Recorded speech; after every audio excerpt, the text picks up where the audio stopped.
All right, so quick story from an athletic director. So I would say my first year was, again, like I said to you before, it was a whirlwind. It challenged me from a multifaceted approach, from mentally, emotionally, spiritually, and otherwise. But I have a story that, was insightful. It was funny. It was challenging. But in hindsight, I'm glad that I went through that situation because it helped me become more cognizant and more aware of how to handle certain situations. And this situation dealt with unruly and negligent spectators. So the school that I served at the time during my first year was a smaller school. However, they raved around soccer.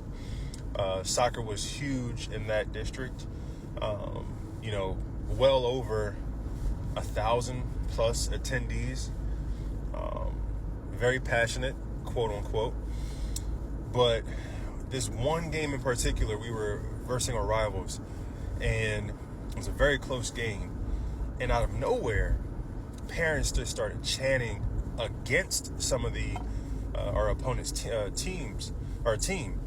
They were saying some vile things, to the point where, people were calling me over to try and handle the situation. Now, again, at the same time, I am the athletic director, so I already knew that I had to intervene at some point. One caveat to this, which is the interesting part, is that the people that were the most vile, the most uncouth, were community members on our side.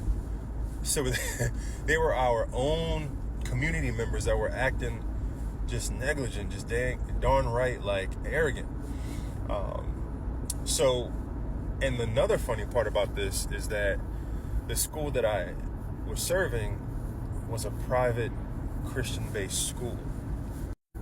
So you have people cursing, people, being vile, being uncouth, yet they are a part of an organization that is faith-based. Very, very, very twisted, very ironic, but, to each their own. So for me at the time, I didn't have any planning, any procedure that I would typically follow, any mental template of mine that I could use when, adhering to the situation at hand. So what I did at the time is I went over to the people in question, and I just thought to myself, I'll do the 3-step process. Give them one warning and see what happens. Give them a second warning, assess the situation. And once I get to the third warning, then that just means I'll remove them from the facility. So needless to say, warning 1 and 2 didn't work. And at that time, I didn't have a sound emotional intelligence as I do now. So like the Philly part of me started to take a little over me, and I started to take a personal, I took it personal.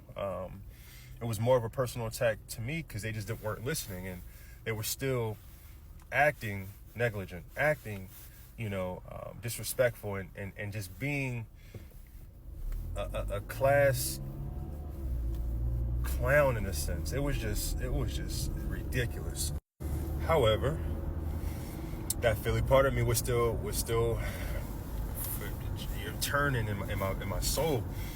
So after the second warning, I left and I talked to the principal at the time who was actually there, and I said, "Look, man, I may need your help because I'm about to let them know that they need to be escorted out." Now, in this type of environment, community members who have been ingratiated or ingrained in that type of system do not like conflict. So I wasn't able to receive any help from the principal at the time. So I went on my own, went to talk to the people in question again, said, "Hey, this is the third warning. It's time to be escorted out." you would have thought that I popped their tires in their car, I kidnapped their dog. I mean, everything. They went crazy. However, I wasn't as sound emotionally either, but I would say the Philly portion took over me. And you know, at the time I said to them, I said, look, man, I don't know who you're talking to, but at the end of the day, we don't have to talk anymore. We can go right over here. And when I said that, they looked at me and realized that I was very serious in what I was saying. I didn't smile. The way that I said it right now is the way that they interpret it. I didn't raise my voice. I just said, hey, I don't know who you're talking to, man, but we can go right out here and we can talk. Now, I'm sure some of you know what that means. If somebody ever asks you, or if you guys are having a confrontation and they say to you, hey man, you know what? Let me talk to you outside. They're not talking. They're not going to want to talk. So, needless to say, at the end of this, we ended up, resolving and reconciling the situation. But I like to hear, from the other ADs and such, during your first year, what is one story that may have been very difficult at the time and funny, but at the same time, in hindsight, you're glad that it happened because it helped prepare you and help develop your procedures a little bit more sound for the remainder and the continuance of your career.